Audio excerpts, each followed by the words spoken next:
Hello and welcome back to Apocafe. Finally, Indian government has approved the plan for the production of over 5 lakh AK-203 assault rifles at Korwa Ordnance Factory in Uttar Pradesh, which indeed is an endeavor to provide big boost to self-reliance in the defense manufacturing industry in India under Atmanirbhar Bharat initiative. According to Ministry of Defense, AK-203 acquisition from Buying to Make in India will be done in partnership with Russia, and it reflects the deepening partnership between the two countries in the defense sector. The AK-203 project will provide business opportunities to various medium and small enterprises and other defense industries for the supply of raw materials and countless components, which will open doors for the new employment opportunities. 7.62 into 39 mm AK-203 rifles will replace the INSAS rifles that are currently in use with the Indian Army, Navy and the Air Force. The cartridge of AK-203 assault rifle is much bigger and more lethal than the INSAS rifle,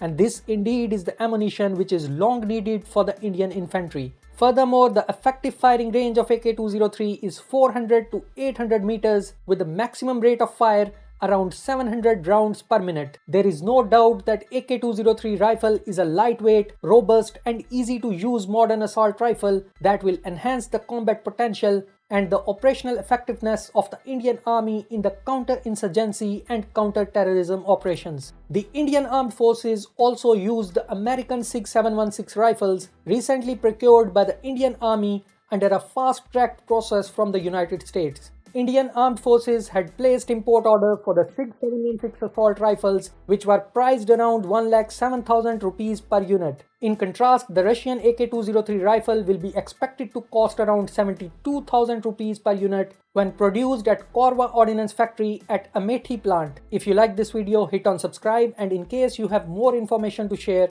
comment section is for you guys.